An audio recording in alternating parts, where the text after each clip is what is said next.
bienvenue dans le podcast Devenir triathlète.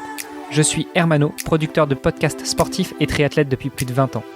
Chaque lundi, nous laissons le micro à Kylian Tanguy pour revenir sur l'actualité multisport de la semaine écoulée.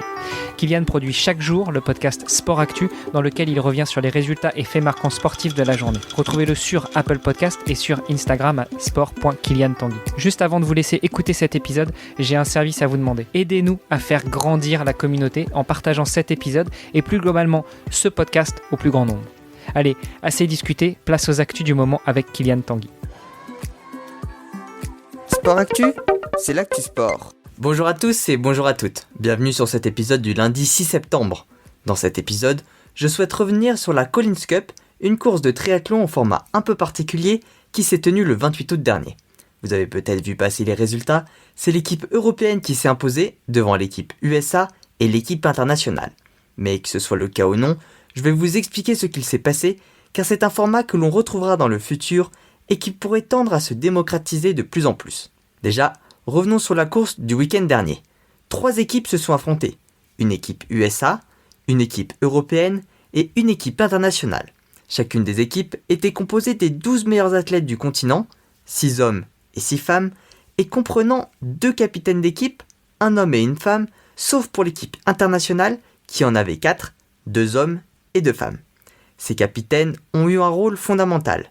Laissez-moi vous expliquer. Lors des courses, un athlète de chaque équipe s'affronte dans un face-à-face à 3 sur un triathlon comprenant 2 km de natation, 80 de vélo et 18 de course à pied. Il y a donc eu au total 12 courses, chacune espacée de 10 minutes. Pour savoir quels athlètes allaient s'affronter, la Collins Cup s'est basée sur le principe de la draft que l'on retrouve dans les compétitions américaines. L'équipe USA a choisi l'athlète qui est parti en premier, et en fonction de ce choix, l'équipe européenne puis l'équipe internationale a choisi qui l'affrontera. Pour le deuxième face-à-face à 3, c'est l'équipe européenne qui a donné le nom de son athlète en premier, puis l'équipe internationale et enfin l'équipe USA.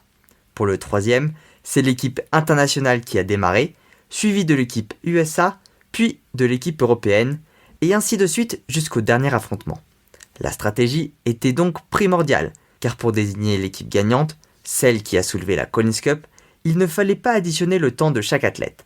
En fait, dans chaque affrontement, le premier à franchir la ligne d'arrivée marquait 3 points, le deuxième 2 points et le troisième 1 point.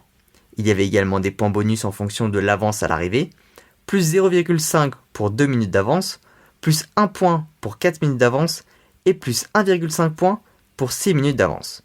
Les points ont ensuite été additionnés et l'équipe qui en a eu le plus a remporté la Collins Cup, alors que l'équipe qui est arrivée en dernier a été récompensée d'un trophée nommé Broken Spokes, que l'on pourrait traduire en tant que trophée des rayons cassés, faisant référence aux roues des vélos bien évidemment.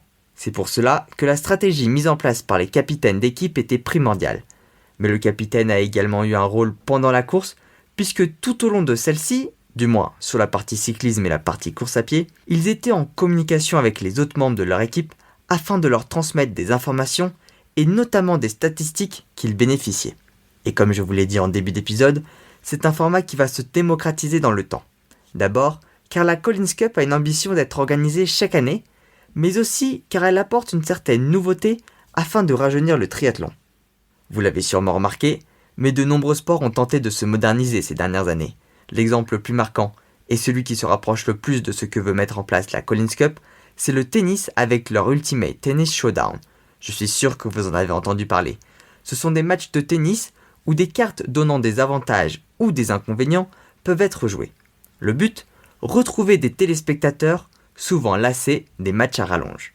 Et bien là, c'est identique. Soyons honnêtes, personne ne regarde un Ironman en entier.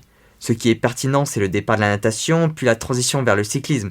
Mais après, personne ne suit la partie cyclisme, ni le début de la partie course à pied.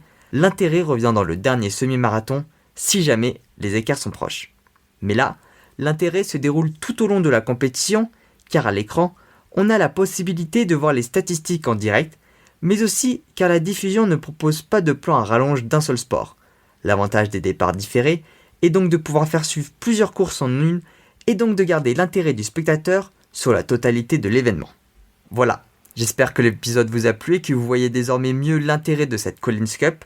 Retrouvez-moi chaque soir sur mon podcast Sport Actu pour les actualités sportives de la journée et chaque dimanche sur Sport Podcast pour une interview ou un épisode thématique. Je vous dis à lundi prochain pour un nouvel épisode et je vous souhaite une bonne semaine en compagnie d'Hermano, d'Olivier et de leur nouvel invité. Sport Actu, c'est l'actu sport. Merci d'avoir écouté cet épisode jusqu'à la fin. Si vous l'avez apprécié, venez sur le groupe Facebook pour nous laisser un commentaire et interagir avec nous. Vous nous aideriez aussi énormément en allant sur Apple Podcast pour laisser une revue 5 étoiles de préférence à ce podcast Devenir triathlète et au podcast de Kylian Tanguy, Sport Actu. Allez, à demain pour lancer la thématique de la semaine.